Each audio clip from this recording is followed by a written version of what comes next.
Okay, I'm finally back with another video. I know it's been about a month and a half since I released a video, and that's been a while compared to a couple months ago where I was releasing a video every week. But I haven't had any content until now. I wanted to do a review on these two items that I just recently acquired. On the right is Lionel's new 60-foot LED boxcar in UP colors, and on the left is a track cleaning car. So without further ado, let's get started.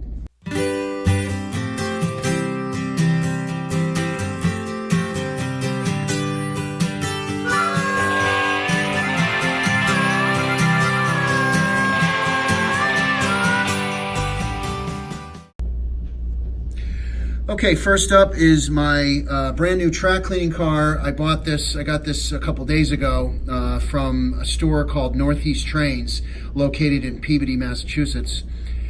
It cost me about $60, and I'll put a link for the website for their store in the description below.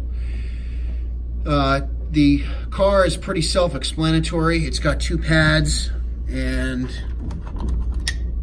when you can see I've been running it. You can see how much dirt comes off of it.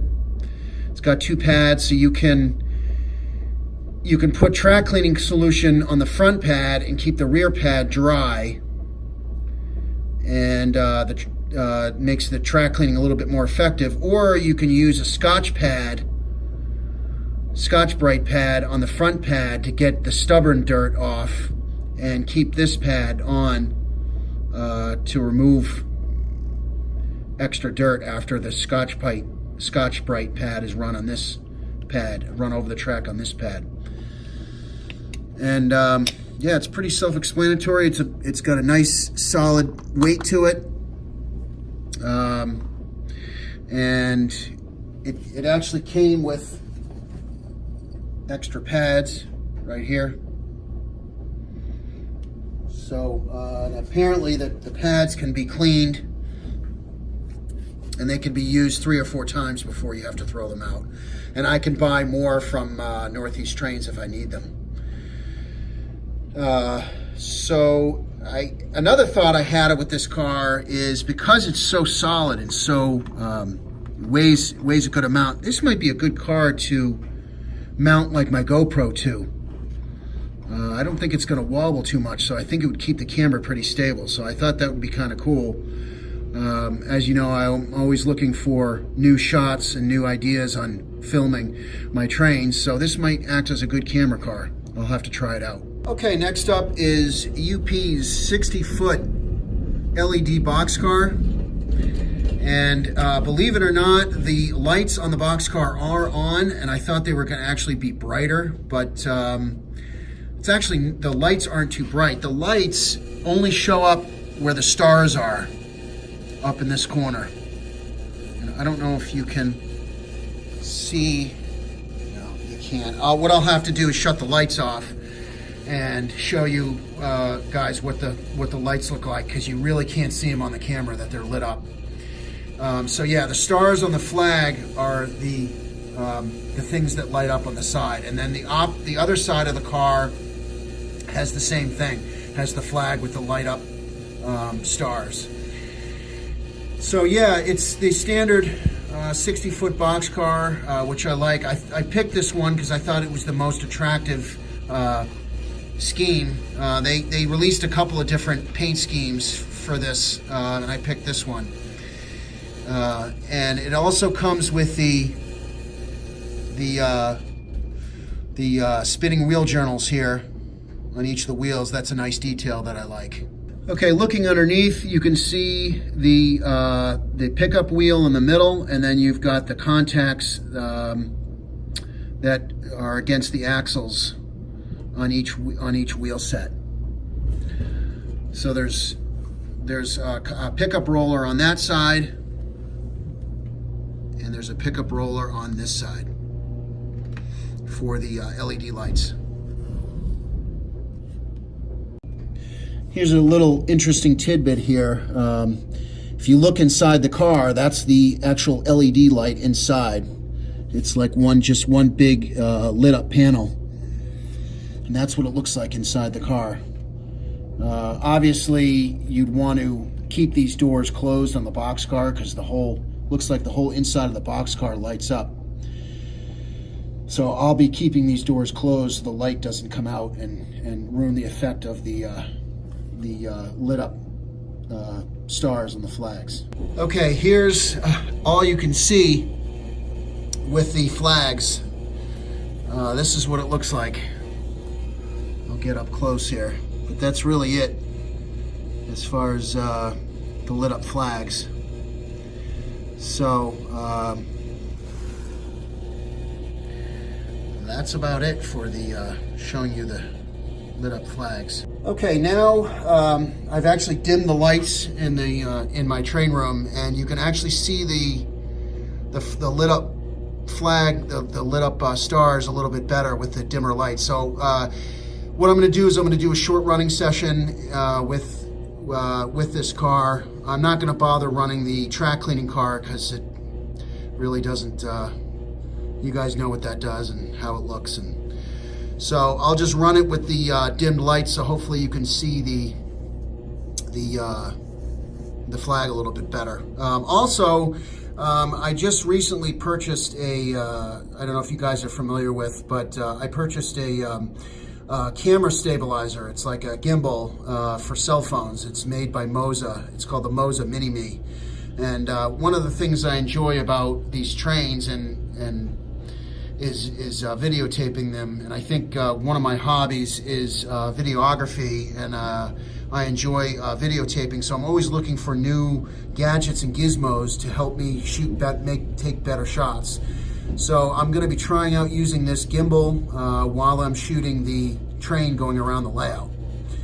So I'll put a link if anybody's interested in learning more about the gimbal. It's called the Moza. It's made by Moza, and it's called the Mini Mi. I'll put a link in the description below if anybody is interested in getting one of those. So here we go with some running shots.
Okay, so this concludes this video. Hope you guys enjoyed it, and just to give you guys a heads up before I go, just to let you know what's coming down the pipeline. I've got the Lionel Bluetooth Wi-Fi camera, not Bluetooth. It's the Wi-Fi camera car, the Coppola Wi-Fi camera car that I still am waiting for. I ordered this car, the LED Boxcar, the Wi-Fi camera Coppola caboose, and the 1943 engine all at the same time. And it's kind of funny, I got the 1943 back around Christmas time. I just got this car a couple days ago, and I haven't gotten the camera caboose car yet. I know the theater car, I ordered that. It took like a year and a half for me to get it, and I found out that Lionel was having production problems with it, and that's why it took so long. And I didn't think that the Coppola caboose would take a year and a half, because I figured they ironed out all the production problems, but I'm still waiting for it. So I'll be doing a review on that, and I'll also be doing a review on MTH's number 80, the coal turbine. That thing is a beast. It's huge, and I'm really excited to get that. I'll be doing a review on that when I get that. I don't know when I'll be getting it. Hopefully the end of this month or the beginning of April. So stay tuned. I'm excited to make those videos coming up, and eventually I will be doing another progress video on this layout. The progress on it is going real slow. I'm currently working on one of the bridges. You probably saw it in one of the shots that I took with this video. I'm working on that right now. So that's about it from here. Take care, and we'll talk to you guys later.